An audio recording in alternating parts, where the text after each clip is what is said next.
Менің ағамда қиын ситуация болды негізі. Ол ағам біраз уақыт жүрді да резко ауырып қалды. Bir күнде ауырып қалды. Ауырған кезде душевная болезнь енді. Жан ауруы ма?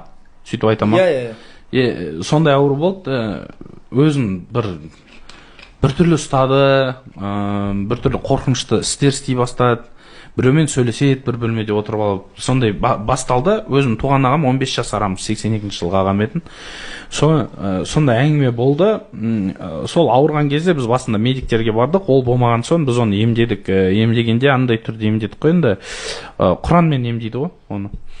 Неге біз вообще жын туралы білмейтінбіз ғой біз? Астағфирулла. Вообще ондайды білмейтін мен, мысалға, мен ондай тақуа семьядан шықпаған, мысалға, қат намаз оқитын, мен мамам медик, советский адам болатын, сын, әкем менің тоже исламнан алыс адам етін ол моментте. Енді мен ойымда дым жоқ, ондай вообще ойда болмайды ғой в целом. Просто бір күні бір кісі алып келіп, біз оны емдеп жүрдік, бірақ қоймайды, короче.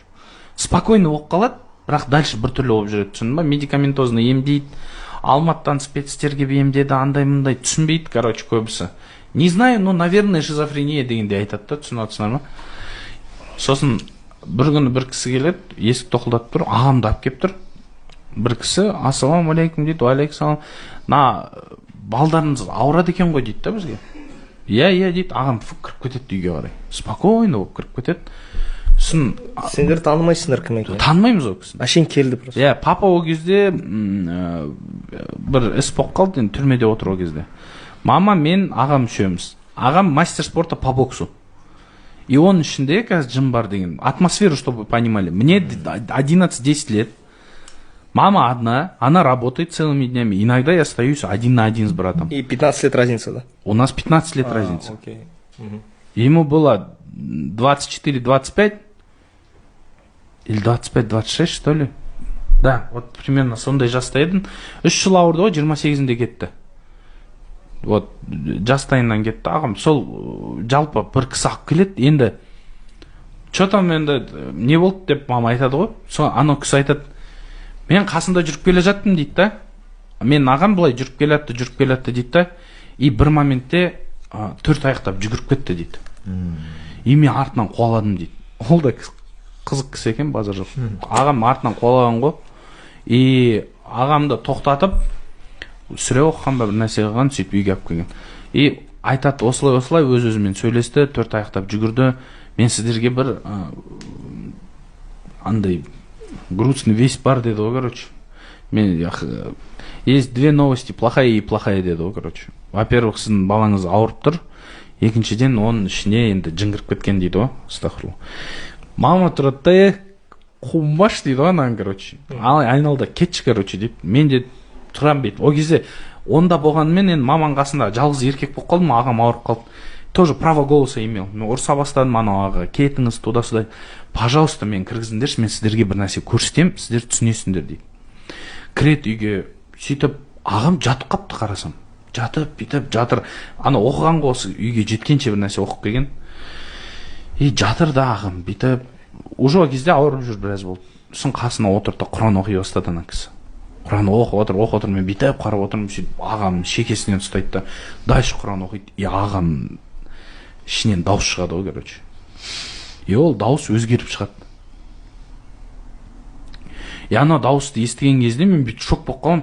Бірақ Құдай сақтасын, қорқыныш болған жоқ вообще. Бүйтіп қарап отырдым, что за фигня деп. И анау ішіндегі жыны сөйлей бастады. Жын жалпы адамға издеваться етеді екен, короче. Прикол ұстайды. Вообще жалпы адамдар загоняться етіп кетеді ғой. Панический атака, это может быть, жындардың атакасы болуы мүмкін, они могут издеваться. Нашептывать там и так далее. И он начинает издеваться надо мной, над ним, сөзбенше. В плане, ты помнишь, что он говорил? Ну да, я помню, было вообще смешно было. Примерно, он начал угорать. Во-первых, он начал так говорить, типа, вот таким голосом, короче.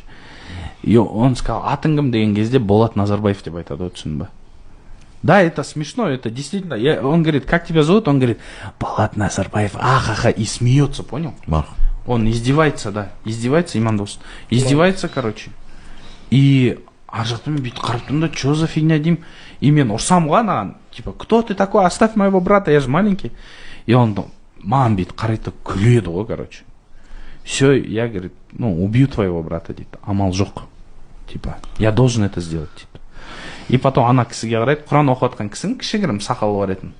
И он тұрады, у тебя козлиная бородка, да, ха-ха-ха-ха, деп, короче, и начинает там над всеми угорать, вот эта вот атмосфера, и становится страшно постепенно, становится не по себе.